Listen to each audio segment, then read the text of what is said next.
മമ്മൂട്ടി നടൻ സിദ്ദിഖിനെ സഹായിച്ചാൽ സ്ത്രീ പ്രേക്ഷകർ എതിരാകുമെന്ന വാർത്തയാണ് ഇന്നത്തെ വീഡിയോ. ഫിലിം പ്ലസിലേക്ക് എല്ലാവർക്കും സ്വാഗതം.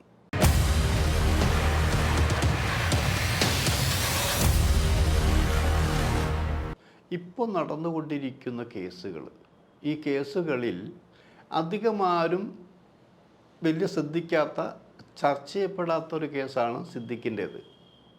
മുമ്പ് ഉണ്ടായിരുന്ന കേസ് പോലെയൊന്നും അത്ര ചർച്ചാ വിഷയമല്ല. ജസ്റ്റിസ് ഹേമ കമ്മിറ്റി റിപ്പോർട്ട് പലതരത്തിലുള്ള തരംഗങ്ങളും കോളിളക്കങ്ങളും ഉണ്ടാക്കുമെന്ന് വിചാരിച്ചെങ്കിലും അത് ആ വന്ന പോലെയുള്ള കൊടുങ്കാറ്റോ ശക്തിയോ ഇപ്പോൾ ഇല്ല എന്നുള്ളതാണ് സത്യം. കാരണം മുകേഷ് MLA ആണ്, ഈ ഇടതുപക്ഷത്തിൻ്റെ ആളാണ്, പ്രത്യേകിച്ച് CPMൻ്റെ ചിഹ്നത്തിൽ മത്സരിച്ച് ജയിച്ച ഒരാളാണ്. അങ്ങനെയുള്ള മുകേഷിൻ്റെ പേരിൽ ആരോപണം വന്നപ്പോൾ അറസ്റ്റ് ചെയ്ത് ജാമ്യത്തിൽ വിട്ടു. ഇടവേള ബാബു അമ്മയുടെ ജനറൽ സെക്രട്ടറി ആയിരുന്ന ഒരാളാണ്. ആ ഇടവേള ബാബുവിൻ്റെ പേരിലും പ്രശ്നങ്ങൾ വന്നപ്പോൾ ചോദ്യം ചെയ്തു, അത് അറസ്റ്റ് ചെയ്തു, ജാമ്യത്തിൽ വിട്ടു. ഇങ്ങനെ പലരെയും അങ്ങനെ ജാമ്യത്തിൽ വിട്ടിരിക്കുകയാണ്. പക്ഷേ സിദ്ദിഖിൻ്റെ കാര്യത്തിൽ ഇത്തരം ബലാത്സംഗ കേസ് വന്ന് റിപ്പോർട്ട് ചെയ്തപ്പോഴും, വർഷങ്ങൾക്ക് മുമ്പുള്ള കാര്യം റിപ്പോർട്ട് ചെയ്തപ്പോഴും സിദ്ദിഖിനെ അറസ്റ്റ് ചെയ്യാനോ ജാമ്യത്തിൽ ഒന്നും ഉണ്ടായിട്ടില്ല. അപ്പോൾ അവിടെ തന്നെ ഒരു വലിയൊരു പ്രശ്നം ചർച്ച വന്നിരിക്കുന്നത്, സിദ്ദിഖിന് എല്ലാ തലത്തിലും സ്വാധീനമുണ്ട്. സിദ്ദിഖ് രാഷ്ട്രീയപരമായിട്ട് കോൺഗ്രസ്സുകാരനാണെങ്കിൽ പോലും അതുക്കും മീതെ സ്വാധീനമുണ്ടെന്ന് ആലോചിക്കണം. അതുക്കും മീതെ സ്വാധീനം എന്ന് പറഞ്ഞാൽ ഇപ്പോഴത്തെ ഭരണ കേന്ദ്രത്തിൽ പോലും പിടിപാടുള്ള ഒരാൾ സിദ്ദിഖിൻ്റെ കൂടെയുണ്ട് എന്ന രീതിയിൽ തന്നെയാണ് ചർച്ച പോകുന്നത്. അപ്പോൾ അതാരായിരിക്കും എന്നുള്ളതാണത്. അതാരായിരിക്കും എന്ന് പറയാൻ ഞങ്ങൾ ഈ അടുത്ത കാലത്ത് സ്ത്രീകളും മലയാള സിനിമയും സംബന്ധിച്ചൊരു ചർച്ച നടക്കുകയുണ്ടായെന്നറിയാം. ആ ചർച്ചാവേളയിൽ ഇത്തരം ഈ ജസ്റ്റിസ് ഹേമ കമ്മിറ്റി റിപ്പോർട്ടിനെ കുറിച്ചും ചർച്ച വന്നപ്പോൾ ചർച്ചയിൽ പങ്കെടുത്ത ഒരാൾ മലയാള സിനിമയായി ബന്ധപ്പെട്ട ഒരാളാണ്. ചർച്ചയിൽ ബന്ധപ്പെട്ട് സംസാരിച്ച കൂട്ടത്തിൽ ഒരാൾ പറഞ്ഞത്, എന്തുകൊണ്ടാണ് നിങ്ങൾ വിചാരിക്കും സിദ്ദിഖ് ഇത്രയും സ്വാധീനമെന്നുള്ളത്? കാരണം സിദ്ദിഖിനെ എപ്പോൾ വേണമെങ്കിലും അറസ്റ്റ് ചെയ്യാവുന്നൊരു സംവിധാനം ഉണ്ടായിരുന്നു. സിദ്ദിഖ് ഇങ്ങനെ നടന്നു പോകുമ്പോഴോ കാറിൽ പോകുമ്പോഴോ ധാരാളം പോലീസുകാർ നിൽക്കുന്നു. സിദ്ദിഖിൻ്റെ വണ്ടിയാണെന്ന് അറിയുമ്പോൾ അവർ മുഖം പിന്തിരിഞ്ഞ് നിൽക്കുന്നു. കാരണം തെന്നിരിക്കോ സിദ്ദീഖിനെ കണ്ടിട്ടില്ല, കണ്ടാലല്ലേ അറസ്റ്റ് ചെയ്യാൻ പറ്റുള്ളൂ. അതുകൊണ്ട് അറസ്റ്റ് ചെയ്തില്ല. പക്ഷേ ഇതിൻ്റെ പുറകിൽ ഒരു വലിയ നടൻ, മുഖ്യമന്ത്രിയെ ഏറ്റവും സ്വാധീനമുള്ള ഒരാൾ, മുഖ്യമന്ത്രി ദിവസവും 2 നേരമെങ്കിലും സംസാരിക്കുന്ന ഒരു വലിയ നടനാണ് ഇതിൻ്റെ പുറകിൽ എന്ന് ഈ സിനിമാ ക്ലാസിൻ്റെ മധ്യേ ഇദ്ദേഹം പറയുകയുണ്ടായി എന്ന് ആലോചിക്കണം. അതാരാണെന്ന് ഈ വന്നിരിക്കുന്ന ഭൂരിഭാഗം സ്ത്രീകൾക്കും അറിയണം. അപ്പോൾ സ്ത്രീകൾ പറഞ്ഞു കേൾക്കുന്ന ഒരു പേര് മമ്മൂട്ടിയുടേതാണ്. മമ്മൂട്ടിയുടെ സ്വാധീനം കൊണ്ടാണ് സിദ്ദിഖിനെ അറസ്റ്റ് ചെയ്യാതിരുന്നത് എന്ന് പറഞ്ഞപ്പോൾ ആ സ്ത്രീകൾ മൊത്തം ശരിക്കും ഷൗട്ട് ചെയ്തില്ല സംസാരിച്ചത്. മമ്മൂട്ടി അങ്ങനെ ചെയ്യുമോ? ചെയ്യില്ല എന്നാണ് ഞങ്ങളുടെ വിശ്വാസം. അങ്ങനെ ചെയ്തിട്ടുണ്ടെങ്കിൽ ഞങ്ങൾ മമ്മൂട്ടിയുടെ ആരാധകരാണ്.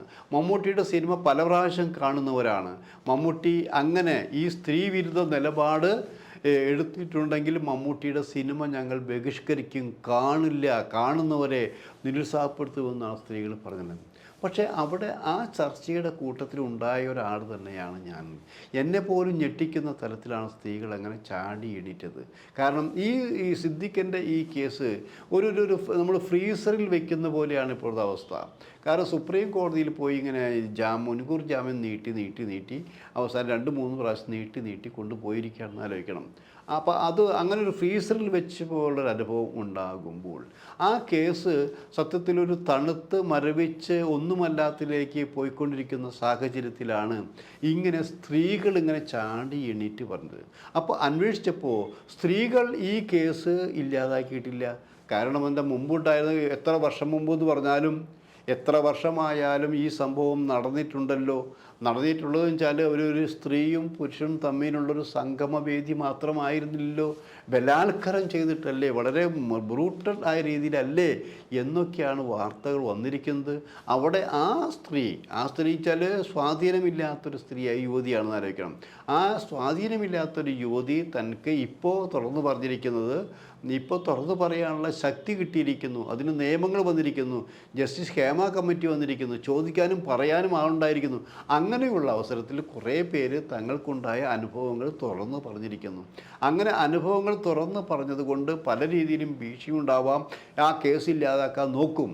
ആ കേസ് ഇല്ലാതാക്കാൻ നോക്കുമ്പോഴും ആ യുവതി തൻ്റെ നിലപാടിൽ ഉറച്ചു നിൽക്കുന്നു എന്ന് വരുമ്പോൾ ആ യുവതിയെ സപ്പോർട്ട് ചെയ്യേണ്ടതല്ലേ? കാരണം അതിന് പറയാനൊരു കാരണമുണ്ട് ഇവിടെ. അപ്പോൾ അതിൽ മമ്മൂട്ടി ഇടപെട്ടു എന്ന് പറഞ്ഞപ്പോൾ എനിക്ക് പറയാനുള്ളൊരു ഞാനപ്പോൾ അവരോട് പറയാൻ ഒറ്റ കാര്യമേ ഞാൻ പറഞ്ഞുള്ളൂ, മമ്മൂട്ടി അങ്ങനെ ഇടപെട്ടു എന്നെനിക്ക് തോന്നുന്നില്ല. കാരണം നമ്മൾ 7 വർഷം മുമ്പ് നടന്ന നടീപീഡന കേസുമായി ബന്ധപ്പെട്ടിട്ട് ആ കേസിൻ്റെ അവസ്ഥ, തുടക്കത്തിൻ്റെ അവസ്ഥ എന്തായിരുന്നു? മുഖ്യമന്ത്രി പറഞ്ഞത് എന്താ? ആ കേസ് ഇവിടെ വെച്ച് അവസാനിക്കുന്നു, അത്രയും ഗൗരവപരമായുള്ള കേസ് അല്ല എന്നാണ് മുഖ്യമന്ത്രി അതൊരു തീരുമാനമെടുത്തത്. അതിൻ്റെ പുറകിൽ മമ്മൂട്ടി ഉണ്ടായിരുന്നു എന്നൊരു പ്രചരണമുണ്ടായിരുന്നു. പക്ഷേ അങ്ങനെ ആ കേസ് ഇല്ലാതാവാൻ പോയ ഘട്ടത്തിൽ ഇവിടെ മഞ്ജു വാര്യർ നേതൃത്വത്തിൽ WCCയുടെ അംഗങ്ങൾ മുഖ്യമന്ത്രിയെ കണ്ടുകൊണ്ട് ആ കേസ് അങ്ങനെ അവസാനിപ്പിക്കേണ്ടതല്ല എന്നുള്ള തെളിവുകൾ കൊടുത്ത് പിന്നെ ആ കേസ് ഗതി മാറിയില്ലേ? ആ കേസ് ഇപ്പോഴും അവസ്ഥ എന്താ? ആ കേസ് ഇപ്പോഴും മുഴുവനായിട്ടില്ല, വിധി പ്രസ്താവിച്ചിട്ടില്ല, കോളിളക്കം സൃഷ്ടിച്ചൊരു കേസായി മാറിയെന്ന് ആലോചിക്കണം.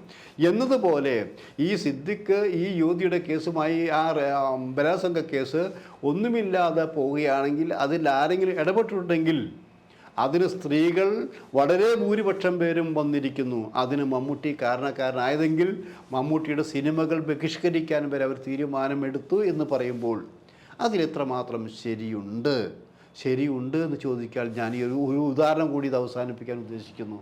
കാരണം നടീപീഡന കേസുമായി ബന്ധപ്പെട്ടുകൊണ്ട് മമ്മൂട്ടി എടുത്ത നിലപാടുകൾ അതിലെ പ്രതിസ്ഥാനത്തംഗം ദിലീപിന് എതിരായിരുന്നു എന്നാലോചിക്കണം.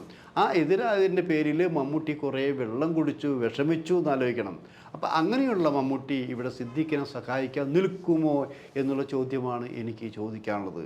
എന്തായാലും നീതി നടപ്പിലാക്കട്ടെ, നീതി നടപ്പിലാകണമെന്ന് തന്നെയാണ് എൻ്റെ വിശ്വാസം. നിങ്ങൾ വിശ്വസിക്കുന്ന പോലെ ഈ കേസ് അങ്ങനെ ഫ്രീസറിലല്ല.